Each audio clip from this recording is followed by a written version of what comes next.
दोस्तों स्वागत है आप सबका फिर से एक और नई वीडियो में। इस वीडियो में हम लोग प्रोबेबिलिटी के अंदर परमुटेशन को पढ़ने वाले हैं। अब देखिए जो परमुटेशन का चैप्टर होता है, परमुटेशन एंड कॉम्बिनेशन दोनों साथ में, एक स्पेसिफिक चैप्टर दिया हुआ है, एक सेपरेट चैप्टर आपका मैथ्स में दिया रहता है 11th या 12th क्लास की अगर आप बात करें तो।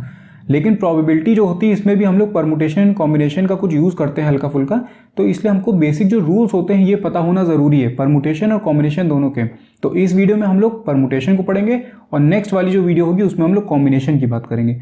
तो चलिए फिर हम लोग इसको स्टार्ट करते हैं परमुटेशन को, और यहाँ पर हम लोग देखते हैं कि परमुटेशन की मीनिंग क्या होती है। अब देखिए जब परमुटेशन की हम बात करते हैं तो इसका मतलब होता है ऑर्डर्ड अरेंजमेंट। कोई भी आपको डेफिनेट थिंग्स दे दीजिए, ठीक है, कोई भी और सिंबल हो या फिर कोई भी लेटर्स हो, कोई भी पर्सन हो, कोई भी चीज़ हो, उनको अगर आपको एक स्पेसिफिक अरेंजमेंट में लगाना है, एक स्पेसिफिक ऑर्डर में अगर अरेंज करने को बोल रहा है, तो वो जो नंबर ऑफ वेज हैं, ठीक है, जो डिफरेंट वेज में आप उसको अरेंज कर रहे हो उसको आप बोलोगे परमुटेशन। तो परमुटेशन का सीधा सीधा मतलब होता है ऑर्डर्ड अरेंजमेंट। तो कोई भी आपसे कभी पूछे कि परमुटेशन का मतलब क्या होगा, तो परमुटेशन का मतलब होगा ऑर्डर्ड अरेंजमेंट। ऑर्डर्ड अरेंजमेंट किसकी? डेफिनेट थिंग्स की, सिंबल्स की, कोई भी हो। अब इनमें आप जो ये सिंबल्स या थिंग्स ले रहे हैं इसमें आप इनमें से कुछ को भी सेलेक्ट कर सकते हो या फिर सबको एक साथ में लेकर के अरेंज कर सकते हो। जैसे कि अगर यहाँ पर एग्जांपल की बात करें तो देखिए एक्स वाई जेड, ये आपको बोल रहा है कि अरेंज करने को। तो इसको अगर आपको अरेंज करना है एक्स वाई जेड को, तो एक्स वाई जेड को आप कितने तरीके से अरेंज कर सकते हैं। यहाँ पर एक्स वाई जेड एक हो सकता है, उसके बाद एक्स जेड वाई, मतलब पोजीशन चेंज करते रहेंगे हम लोग, ठीक है। पहले हम लोगों ने रखा एक्स वाई फिर जेड, उसके बाद हम नेक्स्ट अरेंजमेंट जो होगी उसमें एक्स जेड और वाई, तो इसको हम लोग बोलते हैं परमुटेशंस। तो एक्स जेड वाई हो गया, फिर जेड एक्स वाई हो गया, फिर जेड वाई एक्स। तो इसी तरीके से करके टोटल हमने 6 नंबर ऑफ वेज बना दिए, 6 वेज बना लिए जिसमें कि हम लोग एक्स वाई जेड को अरेंज कर सकते हैं, ठीक है। तो ये होती है परमुटेशन। अब देखिए क्या होता है कि यहाँ पर तो हमने अरेंज कर लिया इसको और हमने काउंट कर लिया कि नंबर ऑफ वेज हमारे पास में 6 थे। लेकिन जब हमारे पास में जिनको हमको अरेंज करना है अगर वो बहुत ज़्यादा हो जाती हैं, ठीक है, वो बहुत ज़्यादा अगर हो जाती है, 10 हो गई, 15 हो गई, तो उसमें आप अरेंजमेंट निकालते रह जाएंगे लेकिन आप पूरी करने में आपको बहुत ज़्यादा टाइम लग जाएगा। तो हमको मेन मतलब होता है इससे, जब हम प्रोबेबिलिटी की बात करते हैं तो हम लोगों को इससे मतलब होता है कि कितने नंबर ऑफ टोटल वेज हैं जिसमें हम लोग अरेंज कर सकते हैं। तो इसको निकालने का बेसिक फॉर्मूला भी होना चाहिए हमारे पास में, कोई स्पेसिफिक फॉर्मूला भी होना चाहिए। तो वो फॉर्मूला आपको यहाँ पर दिया गया है, देखिए। अब लेकिन ये जो फॉर्मूला है ये कंडीशन के साथ में आता है, द नंबर ऑफ परमुटेशन और arrangements of n objects taken r at a time.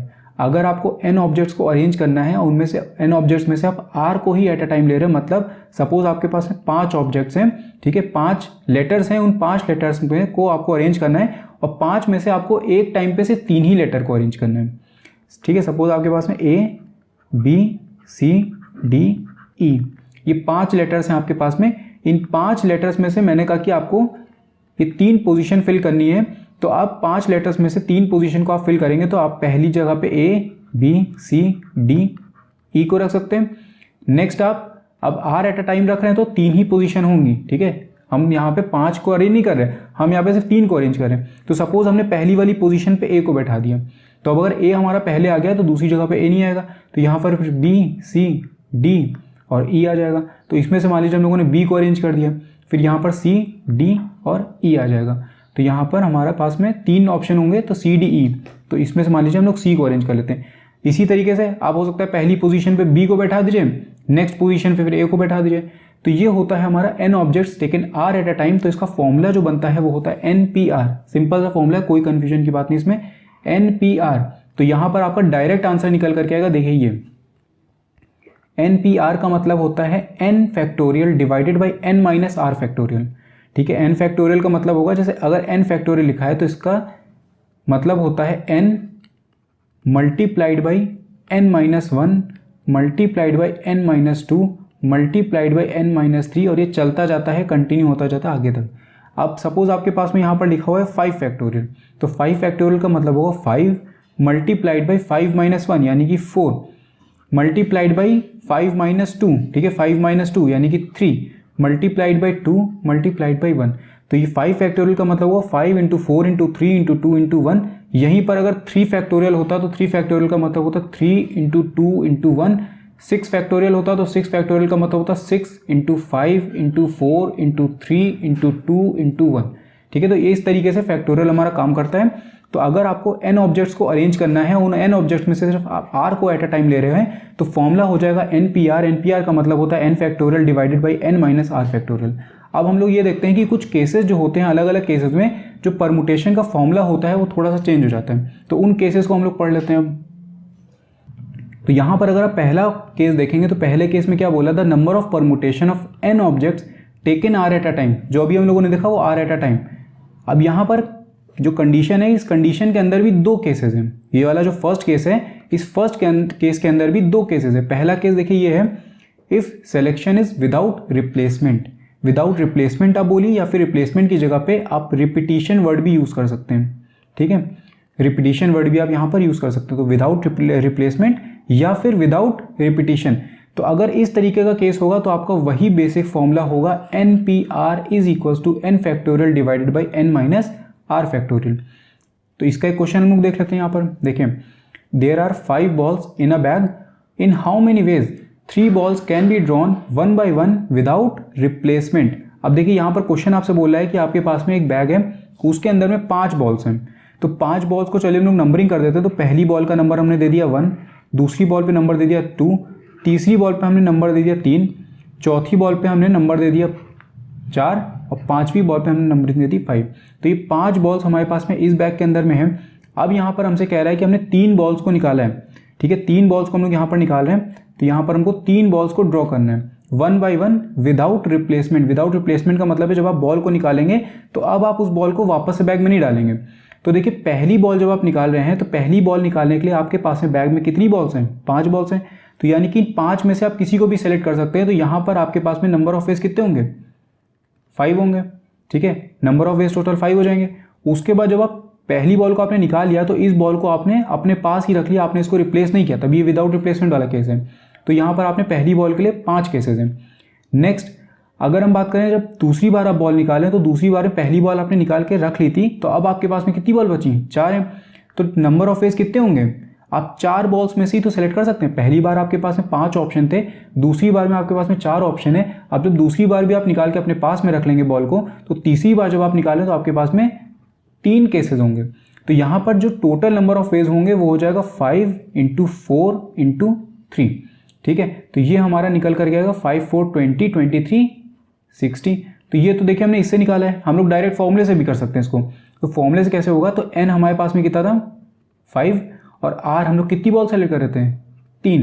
तो यहाँ पर देखिए क्या होगा 5p3। इस तरीके से हम लोग इसको लिखेंगे तो ये हो जाएगा 5 factorial divided by 5 minus 3 factorial. अब आप इसको अगर सॉल्व करेंगे तो ये आपका निकल करके आएगा 5 × 4 × 3 × 2 × 1 और डिवाइड में हो जाएगा यहाँ पे देखिए 5 माइनस 3 यानी कि 2 फैक्टोरियल। तो 2 फैक्टोरियल का मतलब होगा 2 × 1, तो 2 × 1 ये हम लोग काट सकते हैं। तो देखिए वही निकला 5 × 4 × 3 यानी कि ये कितना हो जाएगा 60। तो आपको डायरेक्ट आप देखिए ये हम लोगों ने कॉन्सेप्ट से किया, ये वाला हमने फॉर्मूला अप्लाई करके किया। तो दोनों से हमारे जो परमुटेशन निकलेंगे, नंबर ऑफ वेज निकलेंगे, जिसमें से कि हम लोग 3 बॉल्स को ड्रॉ कर सकते हैं, वो 60 और 60 होगा, ठीक है। इसके बाद हम लोग बात करते हैं नेक्स्ट केस की। अब देखिए यहाँ पर हमने विदाउट रिप्लेसमेंट की बात की थी। नेक्स्ट केस में हम लोग बात करेंगे अगर सिलेक्शन है विद रिप्लेसमेंट। तो विद रिप्लेसमेंट का मतलब है यहाँ पर फॉर्मूला आपका हो जाएगा n to the power r, n to the power r। तो n to the power r में क्या हो जाएगा, क्वेश्चन, इसी क्वेश्चन को हम लोग थोड़ा सा चेंज कर देते हैं। देखिए यहाँ पर there are 5 balls in a bag, in how many ways 3 balls can be drawn 1 by 1 with replacement. With replacement का मतलब ये है आपके पास में जो 5 बॉल्स थी, ठीक है, ये 5 बॉल्स थी, आपने क्या किया, इन 5 बॉल्स में से पहली बॉल को ड्रॉ किया। आपके पास में जब पहली बार बॉल आप निकाल रहे हैं तो आपके पास में 5 ऑप्शन है, 5 बॉल क्योंकि पड़ी हुई तो आपके पास में 5 ऑप्शन है, इन 5 में से आप किसी को भी सेलेक्ट कर सकते हैं। तो ये तो हो जाएगा 5। अब आपने ये वाली बॉल जो निकाली थी वापस इसमें डाल दी।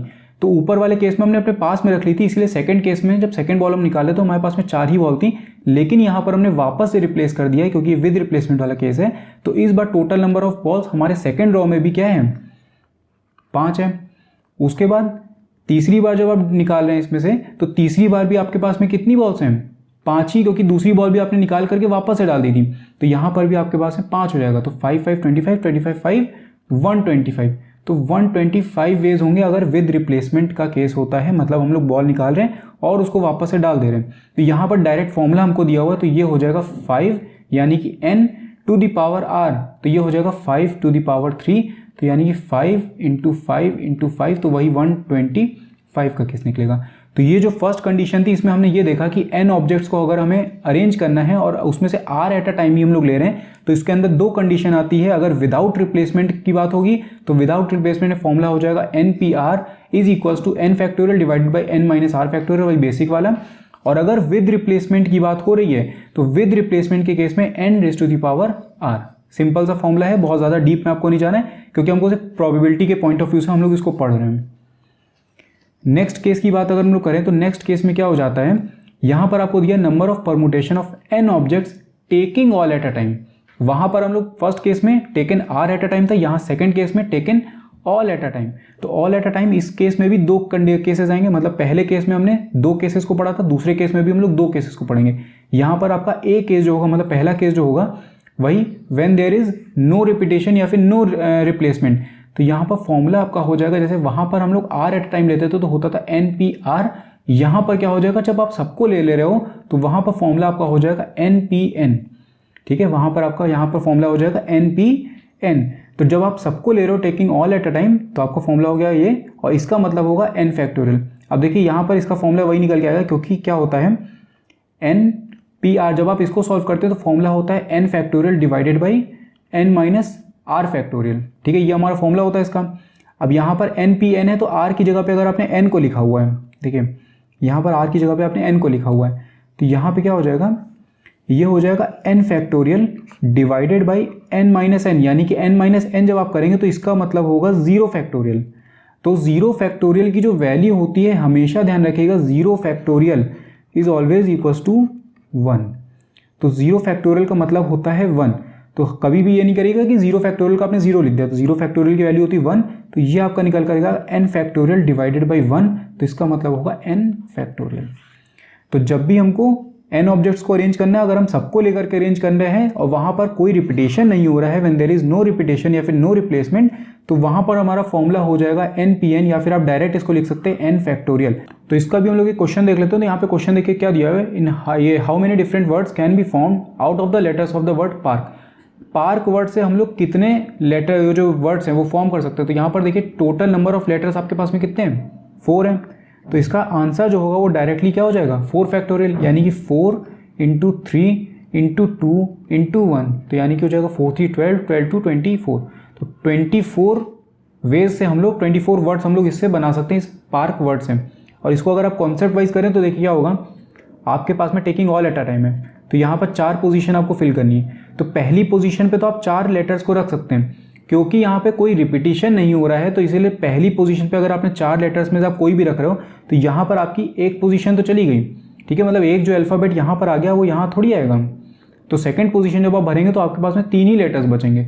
इसी तरीके से जब आप थर्ड पोजीशन करेंगे तो आपके पास में 2 ही लेटर्स बचेंगे, और जब आप लास्ट पोजीशन को करेंगे तब आपके पास में एक ही लेटर बचेगा, क्योंकि यहाँ पे रिपीटेशन नहीं हो रहा है। ठीक, तो यहाँ पर वही हो जाएगा 4 इंटू 3 इंटू 2 इंटू 1, तो ये आंसर निकल कर आएगा 24। तो हमेशा ध्यान रखिएगा, जब भी परमुटेशन हमें करना है n ऑब्जेक्ट्स का, सारे ऑब्जेक्ट्स को लेकर के taking all at a time, और वहाँ पर कोई रिपीटेशन नहीं हो रहा है, तो हमारा जो आंसर होगा वो हो जाएगा n फैक्टोरियल। डायरेक्टली आंसर आप लिख सकते हैं इसको। इसी का नेक्स्ट केस जो होगा वो देखिए यहाँ पर क्या है, व्हेन देयर इज रिपीटिशन। तो रिपीटिशन के केस में क्या है, n फैक्टोरियल तो देखिए रहेगा, यहाँ अगर फॉर्मूले में देखें तो n फैक्टोरियल तो रहेगा। इसको बस हम डिवाइड कर देंगे किससे, n1 factorial multiplied by n2 factorial multiplied by nk factorial. तो ये n1 n2 ये n3 n4 करके जो आगे तक जा रहा है, इसका क्या मतलब है, number of times n objects repeat. Question से इसको समझते हैं। देखें, how many different words can be formed out of the letters of the word college. अब कॉलेज को हमको अरेंज करना है, हम लोग सारे इसको वर्ड्स को ले रहे हैं, तो यहाँ पर देखिए COLLEGE। तो टोटल नंबर ऑफ ये लेटर्स आपके पास में कितने हैं, 1 2 3 4 5 6 7। तो यहाँ पर हम लोग देखिए अगर ये रिपीटेशन ना होता यहाँ पे तो ये 7 फैक्टोरियल सीधे सीधे लिख देते हैं। लेकिन अगर आप ध्यान से देखें यहाँ पे, तो यहाँ पर कुछ लेटर्स ऐसे हैं जो रिपीट हो रहे हैं। यहाँ पर देखें LL, तो L जो है वो 2 बार रिपीट हुआ है, तो इस L को हम लोग बोलेंगे N1। ठीक है, इसको हम लोग बोलेंगे N1। उसके बाद देखिए E भी है, वो 2 बार रिपीट हुआ है, तो इसको हम लोग बोलेंगे n2। अब n1 देखिए कितना है 1 2, तो n1 की वैल्यू हो जाएगी 2, तो यानी कि ये 2 फैक्टोरियल। उसके बाद ई 2 बार रिपीट हुआ है, तो ई अगर 2 बार रिपीट हुआ है तो इसका मतलब ये n2 की वैल्यू भी क्या हो जाएगी 2 फैक्टोरियल। ठीक है, तो यहाँ पर क्या हो रहा है, जब भी रिपीटेशन का केस होता है तो रिपीटेशन के केस में हम क्या करेंगे, n फैक्टोरियल तो हमारा रहेगा, यानी कि यहाँ पर हम लोग 7 फैक्टोरियल तो लिखेंगे, लेकिन इसको डिवाइड कर देंगे किससे, जितने नंबर ऑफ फेज से हम लोग वो करते जा रहे हैं, मतलब जितने नंबर ऑफ फेज में रिपीट हुआ है। तो जैसे l अगर 2 बार रिपीट हुआ है तो यहाँ पर 2 फैक्टोरियल, उसके बाद ई अगर 2 बार रिपीट हुआ है तो मल्टीप्लाई में फिर से कर देंगे 2 फैक्टोरियल। इसी तरीके से मान लीजिए कोई और अगर अल्फ़ाबेट 3 बार रिपीट हुआ तो यहाँ पर हम लोग कर देते डिवाइड में ये 3 फैक्टोरियल। तो ये इतने नंबर ऑफ फेज से डिवाइड होता जाएगा आगे तक। तो इसको आप कैंसिल कर लेंगे, आपका आंसर यहाँ पर निकल करके आ जाएगा। तो हम लोगों ने 2 कंडीशन अभी तक देखी हैं। 2 केसेस में हमने पहली बार में n ऑब्जेक्ट्स को लिया था r एट अ टाइम, तो उसमें भी नो रिपीटेशन और रिपीटेशन का केस देख लिया। अब n ऑब्जेक्ट्स को हमने लिया है, जब सबको हम लोग लेंगे ऑल एट अ टाइम, तो यहाँ पर भी हमने 2 केसेस देख लिए, नो रिपीटेशन और रिपीटेशन का। इसके बाद एक और होता है सर्कुलर अरेंजमेंट। तो number of circular permutation arrangement in a circle of n objects taking all at a time, तो n-1 फैक्टोरियल इसका आंसर हो जाएगा। अब देखिए क्या होता है, जो अभी तक हम लोग कर रहे थे, जैसे 1 2 3 4, तो ये जो आप बार बार मुझे देख रहे थे अरेंज करते हो, जैसे पार्क वर्ड को हमने अरेंज किया था तो यहाँ पे 4 इंटू 3 इंटू 2 इंटू 1 किया था, तो इसको हम लोग बोलते हैं लीनियर अरेंजमेंट। ठीक है, लीनियर अरेंजमेंट। तो लीनियर अरेंजमेंट में क्या होता है कि हम लोग इसको सीधे सीधे अरेंज करते आ रहे हैं, मतलब 4 3 2 1। लेकिन यहीं पर जब सर्कुलर अरेंजमेंट होता है तो सर्कुलर अरेंजमेंट थोड़ा सा केस अलग हो जाता है। अब वो उतना डीप में हम लोग नहीं जाएंगे, सीधे सीधे आप फॉर्मूला याद रखिए n-1 फैक्टोरियल। तो यहाँ पर क्या है, taking all at a time में n-1 फैक्टोरियल। क्वेश्चन इसका देखते हैं हम लोग। यहाँ पर देखिए क्वेश्चन आपको दिया है, find out the number of phase in which 5 diamonds can be arrange in a necklace. एक नेकलेस है, ठीक है, ये एक नेकलेस है, इसमें आपको 5 डायमंड्स को अरेंज करना है। इसमें आपको 5 डायमंड्स को अरेंज करना। देखिए सर्कुलर अरेंजमेंट है ये, तो सर्कुलर अरेंजमेंट में ये वाला डायमंड यहाँ हो सकता है, फिर कभी इसको आप यहाँ पे ले आएंगे, इसको आप यहाँ पे ला सकते हैं, इसको आप यहाँ पे ला सकते हैं।